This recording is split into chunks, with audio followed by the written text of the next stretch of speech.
Shalom sahabat dewasa muda usia 25 sampai 40 tahun atau kurang dan lebihnya. Kita akan belajar keluargaku adalah hartaku. Amsal 18 ayat 22. Siapa mendapat istri mendapat sesuatu yang baik dan ia dikenan Tuhan. Yosua 24 ayat 15. Tetapi aku dan seisi rumahku kami akan beribadah kepada Tuhan. Shalom Bapak Ibu dan teman-teman, coba jujur ya. Di usia 25 sampai 40 ini, apa yang paling kita kejar? Karir, promosi, rumah kedua, investasi, atau followers? Nggak salah. Tapi coba kita tanya, 20 tahun dari sekarang, yang paling kita ingat itu apa? Laporan kerja yang lembur sampai jam 11 malam? Atau makan malam bareng anak yang ketawa atau enggak? Hari ini Tuhan ingatkan, keluargamu adalah hartaku. Jadi hartaku adalah keluargaku. Bukan rumahmu, hartamu. Bukan rekeningmu, hartamu. Tetapi keluarga, yaitu istri, suami, anak, orang tua. Karena itu satu-satunya investasi yang ikut sampai kepada kekekalan. Ada 3 alasan kenapa keluarga itu adalah harta. Keluarga adalah pemberian dan anugerah Tuhan. Amsal 18 ayat 22. Siapa mendapat istri, mendapat sesuatu yang baik dan ia dikenan Tuhan, termasuk suami, anak-anak, dan siapapun juga dalam keluarga.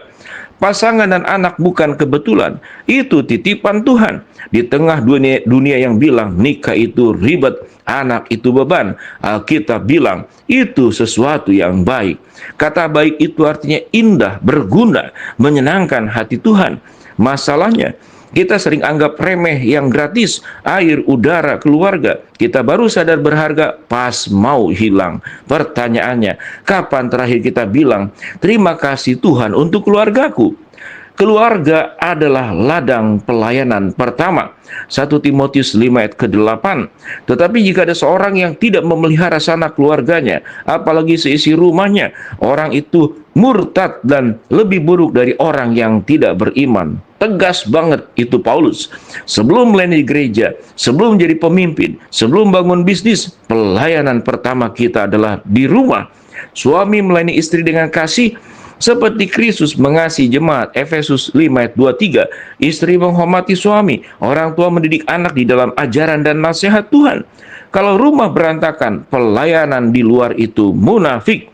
Tuhan lihat dulu, kamu setia tidak dengan 3-4 orang di rumahmu?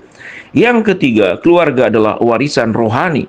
Yosua 24 ayat 15. Tetapi aku dan seisi rumahku, aku akan beribadah kepada Tuhan. Yosua nggak bilang, aku dan perusahaanku, aku dan portofolioku. Dia bilang, aku dan seisi rumahku. Di usia kita gampang banget kerja 10 jam, pulang capek, main handphone, tidur. Anak ketemu pembantu lebih sering daripada orang tua. 20 tahun lagi, anak kita nggak akan ingat kita beliin iPhone. Tapi dia akan ingat, papa mama dulu tiap malam doa bareng. Papa mama bawa aku ke gereja. Di rumah selalu ada damai.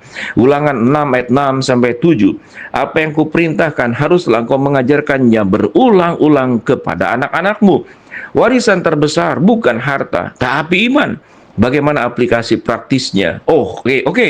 Kalau keluarga itu harta, bagaimana cara menjaganya? Yang pertama, anggarkan waktu, bukan cuma uang. Di kalender blok family time, seperti meeting penting, 1 kali makan tanpa handphone, 1 kali kencan dengan pasangan sebulan. 2, jadi pengajar di rumah, nggak harus khotbah. Cukup doa, makan, cerita 1 ayat sebelum tidur, tanya, gimana sekolahmu hari ini?